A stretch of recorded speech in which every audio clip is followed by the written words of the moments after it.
A ERPcast, o podcast da Radiodifusão no Paraná. Olá, eu sou Juliana Sartori, seja muito bem-vindo, seja muito bem-vinda ao ERPcast, que está sempre com você nas novidades, conversas com especialistas e dicas para quem vive o rádio e a TV no país. E no episódio dessa semana, o papo é sobre um dos principais elementos que mantém o setor da radiodifusão tão vivo e em desenvolvimento no Brasil, e é a criatividade. É preciso ser criativo para se adaptar às mudanças tecnológicas, aos hábitos de consumo do ouvinte e do espectador, ao mercado sempre em movimento, cheio de desafios. Foi com a criatividade que o rádio chegou agora aos 100 anos, se reinventando, e a TV já ultrapassou as 6 décadas de vida. Ou seja, é um setor que necessita de pessoas com criatividade para continuar essa trajetória. Mas será que criatividade é uma característica que se ensina ou que se desenvolve? Quem nos ajuda a entender essa questão hoje é Jean Siegel, cofundador da Escola de Criatividade, especialista em marketing e inovação. Jean, muito obrigada por aceitar o convite de participar aqui do ERPcast e falar sobre criatividade com a gente. Tudo bom? Tudo bem, Juliana. Obrigado. O prazer é meu. Prazer estar com vocês. Criatividade a gente ensina, Jean, em um ambiente corporativo, quando a gente já é adulto, é possível ensinar criatividade para as pessoas? Não só é possível, como é necessário. No mundo atual é extremamente necessário a gente... Eu diria até mais, não só ensinar, como resgatar processos criativos que fazem parte do ser humano. É bom sempre destacar que a criatividade é parte do ser humano. A gente tem talvez um dos grandes bloqueios da criatividade e da inovação nas organizações, para todos os profissionais, é que a criatividade parece que é algo que pertence a algumas áreas apenas, áreas artísticas, né? O cantor, ao músico, ao ator de teatro, pessoas muito ligadas às artes, enfim. E esse é um grande erro, um problema para a criatividade, porque se as pessoas não se entenderem como criativas, como seres humanos criativos que somos, todos nós nascemos com essa habilidade inata, dificilmente a inovação acontece em qualquer área, seja ela qual for. Seja a área artística, a área médica, a área biológica, a área de humanas, né, rádio e TV. Então, a criatividade pertence ao ser humano. Uma vez me entrevistaram perguntando uma definição rápida sobre criatividade, eu diria: criatividade é ser humano. Então, se a gente entende, o ser humano pensa, cria, ele precisa se colocar dentro desse lugar, ocupar esse espaço de criatividade. E aí isso independe de idade, de perfil profissional, de área de atuação. Criatividade é um elemento humano que precisa ser colocado à prova o tempo todo. Então, na medida que a gente vai crescendo no ambiente escolar, no ambiente da sociedade que às vezes restringe, rigidez, disciplina extrema, a gente acaba deixando de lado algumas habilidades criativas que nós tínhamos muito livremente na infância, né? A criança é super criativa e corajosa.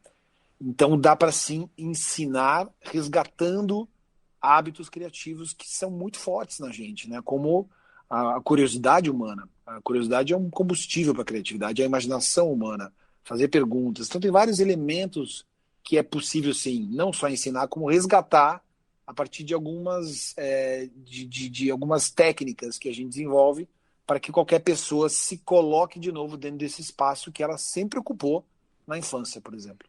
Tá certo. Antes de você dar um pouco de dicas aí pra gente, você enxerga a criatividade nesse meio que a gente está conversando, que é a TV e o rádio, e esse setor ensina para a população sobre criatividade? Você acredita nisso?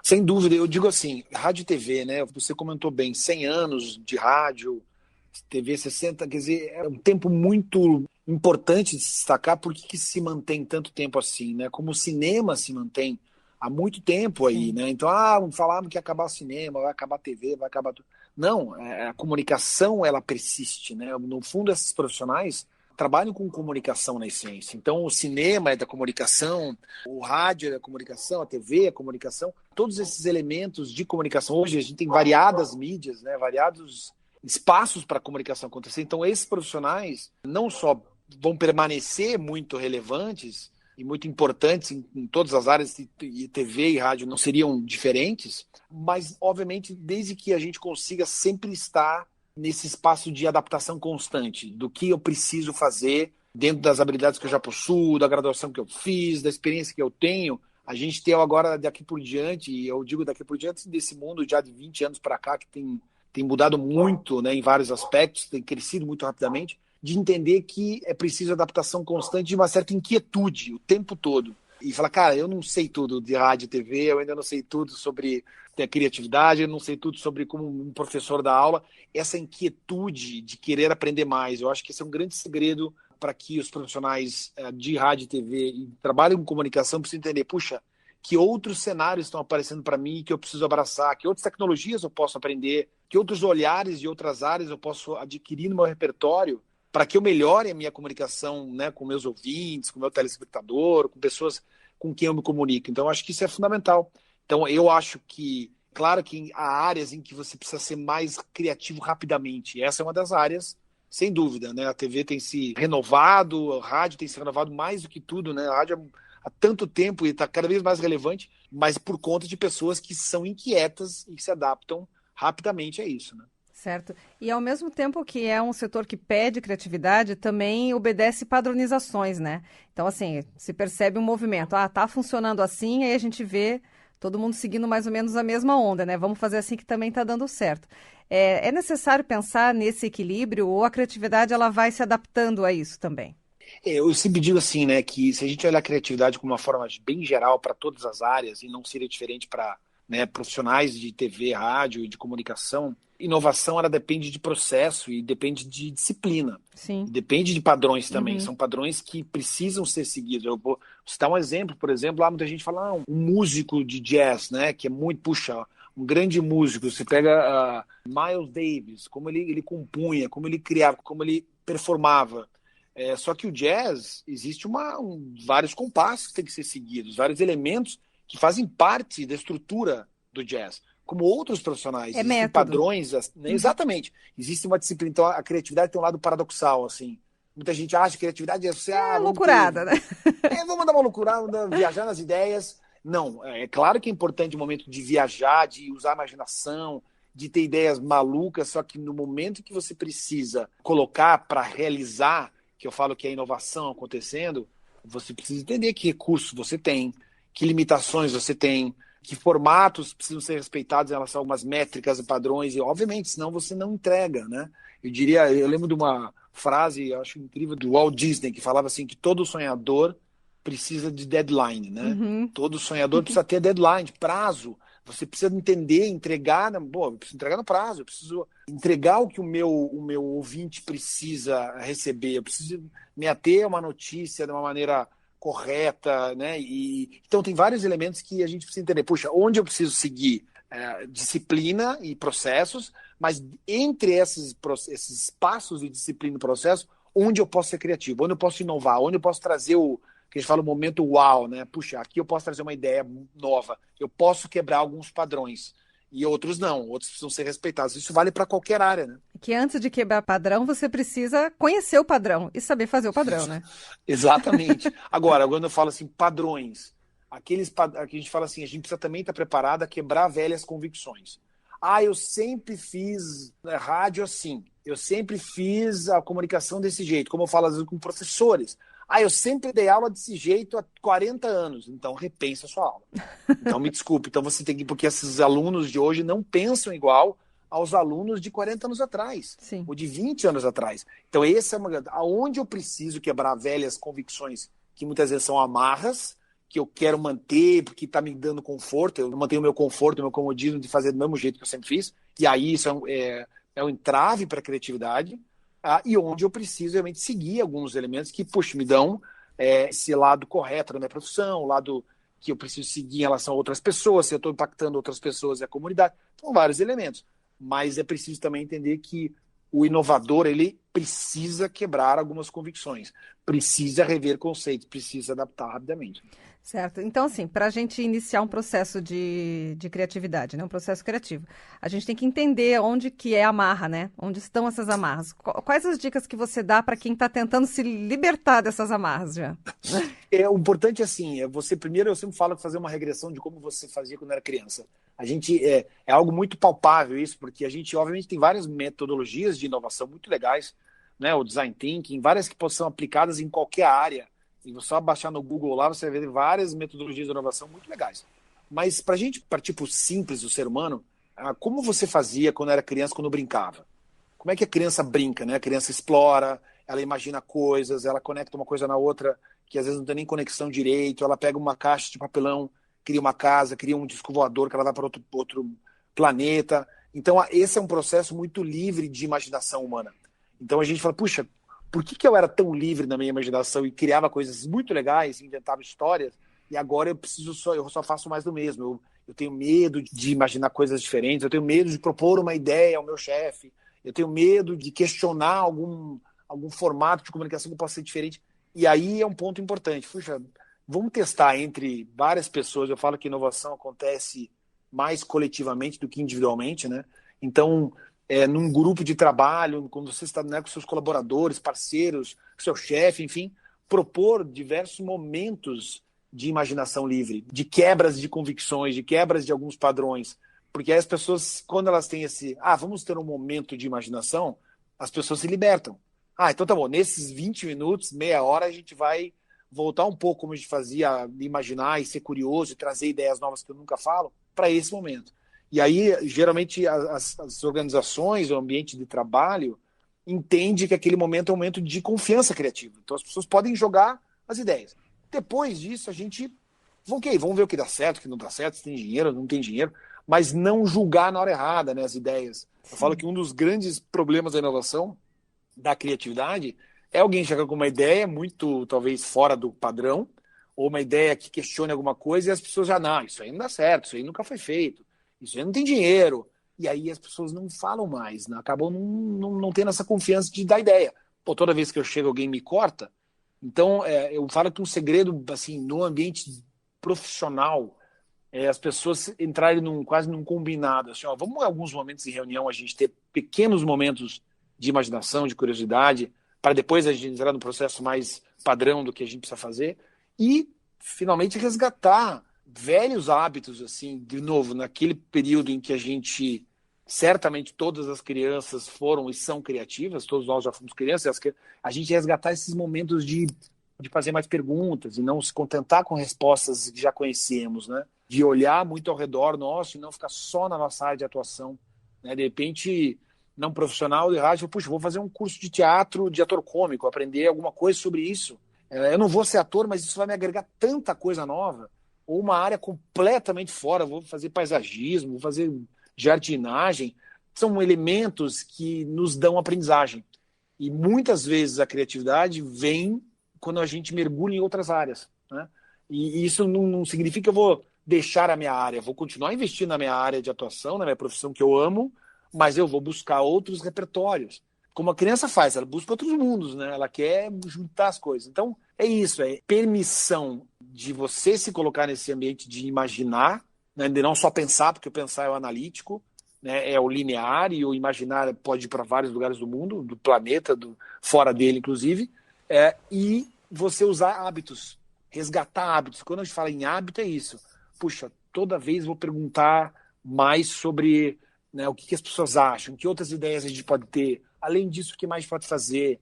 São elementos que a criatividade precisa, né? Perguntação, eu falo curiosidade, pensar com a cabeça do outro. Puxa, o que meu ouvinte, de repente, está tão atento, tão querendo tanto ouvir? O que está tão, sabe, latente no mundo de tendências que eu preciso trazer para a minha comunicação? Que outra forma de comunicação pode me ajudar na minha área? Então, é sair desse mundo que a gente está, eu falo sair da toca, né? A nossa toca nos dá o conforto, a gente precisa de vez em quando dar uma saída para ver o que está acontecendo. Então é resgatar esses hábitos muito simples, sabe? Criatividade muitas vezes é muito mais simples do que a gente imagina. A gente fica muito nesse lado de criatividade, de ideias geniais, e não é só isso, pode ser o simples, né? Certo. E você até nessa conversa você já adiantou o que eu ia te perguntar, né? Como que as empresas, as corporações, ou então, né, um chefe de equipe ali consegue estimular a criatividade numa equipe, né? Você já deu algumas dicas. Tem mais outras que você queria dar para quem está, né, capitaneando esse trabalho? Eu acho que é importante o trabalho até das lideranças, dos gestores de equipes, criar esse ambiente de confiança criativa demanda muita autonomia para as pessoas. E quando eu falo autonomia, não é liberdade, faz o que você quiser. Não, como eu falei, tem regras todas. Eu falo que as brincadeiras infantis têm regras. As crianças brincam e sempre tem uma Verdade, regra. elas sabem o que pode e o que não pode numa Exato. brincadeira. Se Não é vale, assim se uma ponto valeu, loucura esse ponto total. não valeu. É verdade. Você fala, não, ó, aí não vale, porque tem o pique, porque tem Aham. não sei o quê. Mas dentro. Só que por que existe a brincadeira, o elemento de criatividade? Porque as pessoas têm liberdade para dar uma ideia, criar alguma coisa, contar uma história.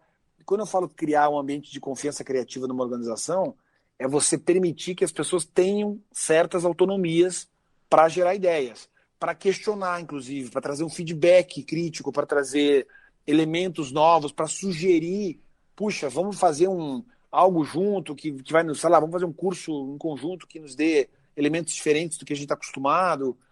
Puxa, será que a gente não pode olhar um outro formato, testar, nem que seja um teste em off, que a gente vai testar pequenas situações, vamos conversar com o público, porque nesse momento que a gente começa a dar autonomia para as pessoas, e eu falo autonomia, quando a gente dá autonomia, a gente dá responsabilidade, todo mundo tem uma responsabilidade, não é liberdade total, é autonomia, as pessoas começam a ganhar confiança. Puxa, ele me deu autonomia para gerar uma ideia, me traga uma ideia nova semana que vem, vamos discutir sobre isso. Puxa, isso aí. Então a pessoa ganha um poder, ela ganha um poder de trazer. Então, e quantas ideias estão ali dentro das cabeças das pessoas, prontas para sair, e por falta dessa comunicação clara, gente, vamos gerar ideias, vamos trazer ideias novas, vamos criar um dia em que a gente toda manhã aqui se reúne para gerar ideias. Você começa a criar hábitos e pequenos processos, assim. Dar autonomia. As pessoas, quando percebem que a autonomia existe uma confiança de grupo, e quando o grupo tem confiança um no outro, em que o julgamento vai ser feito na hora certa, em que você não vai ser ridicularizado porque você trouxe uma ideia, as pessoas começam a ter coragem de inovar. E aí a criatividade coletiva vai embora. E aí é preciso reconhecer, né?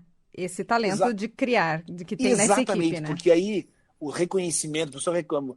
De novo, é a mesma forma você está. Um professor de uma escola reconhece o talento e a coragem de uma criança, de um adolescente, de um jovem arriscar algo novo. Puxa, gostei do que você fez, faça algo, avança nessa ideia e me traga. Puxa, ela ganha um reconhecimento tão importante do talento dela e que ela vai a fundo nisso, ela vai trazer mais elementos. Então, se as pessoas se sentem desvalorizadas ou, puxa, eu não tenho liberdade para trocar ideia, ou vou ser questionado, ou vou ser julgado toda vez que eu questionar alguma coisa, eu não vou trazer, eu vou manter o padrão. Então as pessoas vão se arriscar menos e vão inovar menos, porque eu vou manter o padrão. Se o padrão é o que todo mundo quer, eu vou manter o padrão básico, eu não vou arriscar. E inovação precisa de um certo risco, dentro, obviamente, dos padrões e regras, mas precisa de coragem, de risco e de processo, né? E assim, quais as dicas que você dá para que essas ideias criativas, né, que se reconhecem, beleza, as pessoas conseguiram criar um ambiente, né, tiveram boas ideias, mas aí precisa sair da cabeça, né, passar por por um planejamento e até chegar numa atividade prática, né, daquilo que está acontecendo. Como você falou, criar um processo, né, para que isso venha à tona.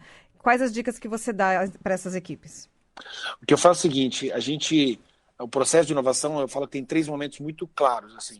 O primeiro momento é o momento da imaginação livre e solta, onde a gente vai se reunir, seres humanos criativos e imaginativos vão se reunir e vão trocar ideias, livremente. Tá uma delícia, essa parte tá uma delícia, né? É maravilha isso, vão trocar ideias. E aí vale Sim. tudo. A gente tem trabalhos com empresas que falam, não, esse momento vale tudo mesmo. Uhum. Qualquer ideia, inclusive aquelas ideias quase inalcançáveis, ok, deixa elas, e anotamos todas elas.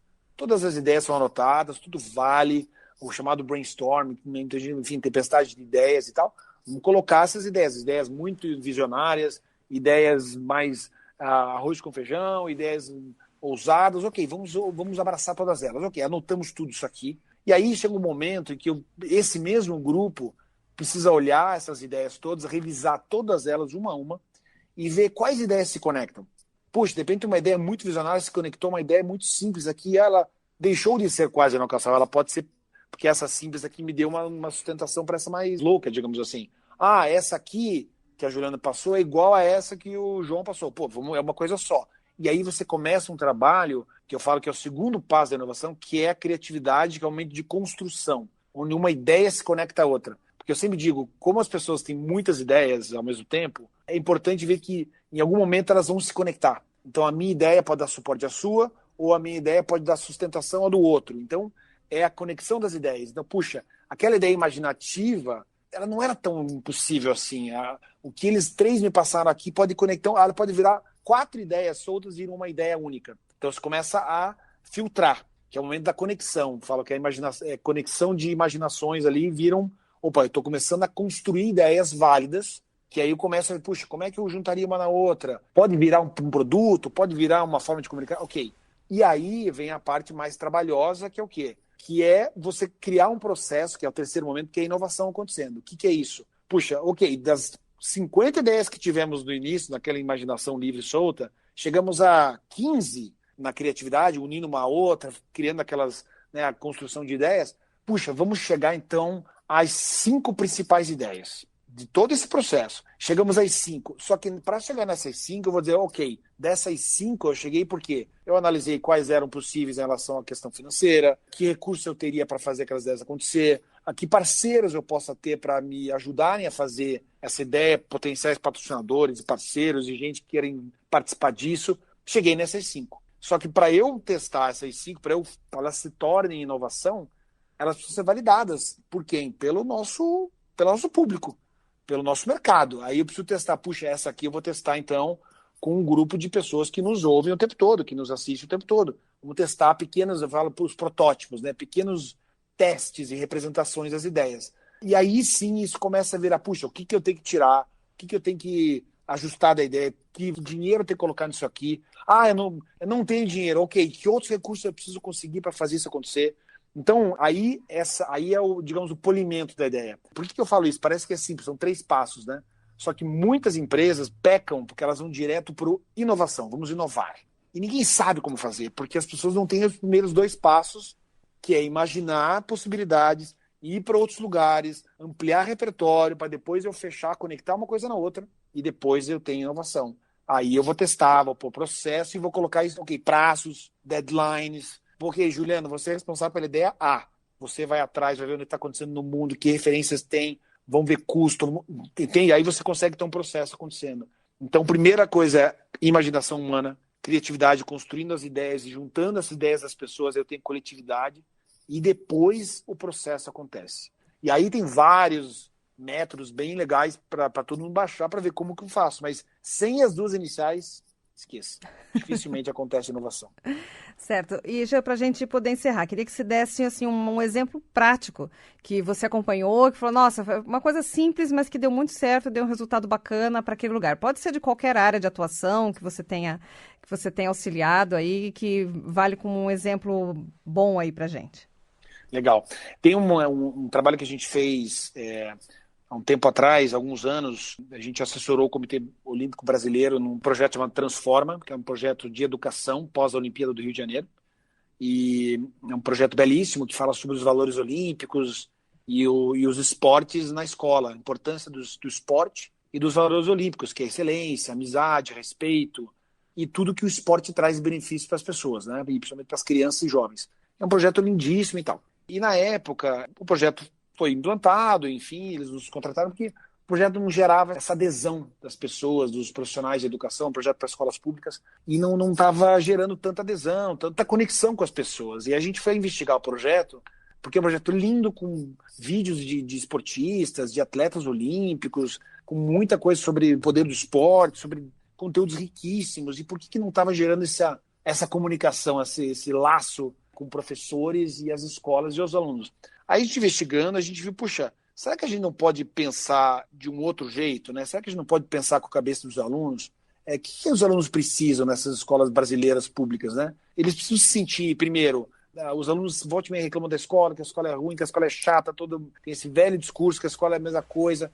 Será que a gente não pode trazer alguns elementos que da cabeça deles, como que a escola podia ser mais interessante? De que maneira a gente podia fazer uma escola melhor, uma escola dos sonhos e tal? A gente começou a ouvir vários alunos, começou a fazer um trabalho de escuta, porque o projeto que veio da cabeça de adultos ali, que colocaram naquela escola. E os alunos, o que eles sonham? E aí eles falam, puxa, a gente quer jogar esses jogos, a gente quer fazer torneio, a gente gostaria de fazer algo, experimentar um rugby, experimentar badminton, que são esportes olímpicos. Nunca a gente viu isso. A gente começou a ouvir isso e começamos a desafiar os professores. Gente, vamos ouvir tudo que eles têm a dizer, que eles sonham e que eles gostariam de fazer algo, experimentação, de prática, e vamos tentar trazer isso para eles. Enfim, aí foi todo feito um trabalho de escuta e tal, de troca, de pensar com a cabeça do outro, porque aquilo não era para os professores, era para os alunos, então é diferente essa visão, né, inverter o olhar, e eles trouxeram várias ideias, e aí abraçaram tantas ideias dos professores que aquele projeto começou a pegar como água, porque a gente começou a juntar esporte com habilidades socioemocionais, com como que o esporte traz a questão de saber lidar com derrota, de lidar com questões muito... E aí conectou muito ao que eles precisavam naquele momento. Como lidar com violência em bairros muito violentos, como que o esporte pode trazer uma perspectiva de futuro.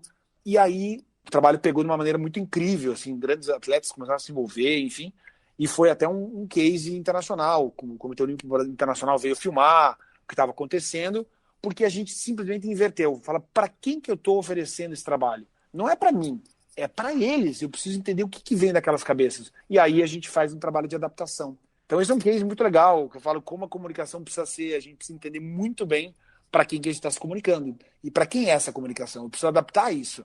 Não é para mim, eu preciso vender esse serviço, essa ideia para os outros, não é para mim. Então eu saio daquele meu palco achando que eu sei tudo. Não sei. Eu preciso entender o que vem de lá. Então isso é um case muito bonito, que gerou muito impacto com muita gente. E é bacana que é muito fácil a gente pensar na adaptação disso para um meio como o rádio e a TV. Porque a gente está o tempo todo tendo que se comunicar com um público que a gente não conhece. Então, nada melhor do que você estar cada vez mais inserido nessa comunidade, entender como pensa, o que precisa, né? Exatamente. Para poder se reinventar, e eu falo assim, né? Saia da sua toca, vai ver o que está acontecendo na vida real das pessoas e como as pessoas precisam, o que elas têm vontade de ouvir, de aprender, de entender, porque a gente às vezes fica muito todos nós temos uma certa soberba do que eu já sei, tenho experiência, e a gente precisa sair e ouvir, estabelecer um pouco de escutatória, não só falatória. Sim, não é à toa que um bom comunicador é aquele que sabe se conectar muito bem com o público, né? Exato, que sabe do que ele gosta de ouvir, o que ele... E traduz aquilo, né? Ou então até a gente já fez programas aqui no Herpcast mesmo, falando de programação musical. E o programador falando, gente, fui trabalhar numa rádio jovem, eu tinha lá meus 40 e tantos anos, mas eu fui numa balada jovem. Não adianta eu querer dizer que eu sei o que eu tô fazendo, se eu não sei como é que eles estão consumindo música hoje, né? E do jeito que eles estão consumindo, que é diferente. Então, é isso, né? Se colocar nesse papel de desconforto sempre, né? Exatamente. Jean, quer deixar algumas últimas dicas aí, onde que o pessoal pode procurar saber mais sobre criatividade, como se desenvolver, onde que o pessoal pode buscar mais informação? Claro. Bom, no site e nas redes sociais da Escola de Criatividade tem bastante coisa sobre criatividade e inovação em diversas áreas, inclusive na área de comunicação. Tem muita coisa, eu escrevo muito sobre criatividade na educação, criatividade para o desenvolvimento profissional. A gente tem ali também um livro e um curso que a gente criou online, que está disponível, é só acessar escoladecreatividade.com.br ou nas redes sociais da escola. E o curso está em habitoscriativos.com.br, que é um curso online, todo gravado, todo feito com os 10 hábitos criativos mais importantes para que a inovação realmente aconteça. Sem esses hábitos, muito dificilmente a inovação vai acontecer.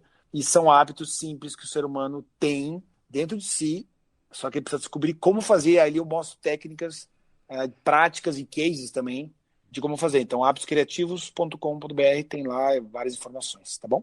Tá ótimo, Jean. Muito obrigada. Sempre muito bem-vindo aqui no Herpcast. Obrigado, Juliana. Foi um prazer. Adorei. Rádio é tudo. Com Daniel Stark. E chegou a hora da gente ficar bem informado sobre as notícias do meio rádio com o jornalista especializado no tema, Daniel Stark. Seja muito bem-vindo. Olá, Juliana. Olá, ouvintes. Obrigado. Vamos lá falar de rádio. Daniel, vamos começar falando de festa já, né?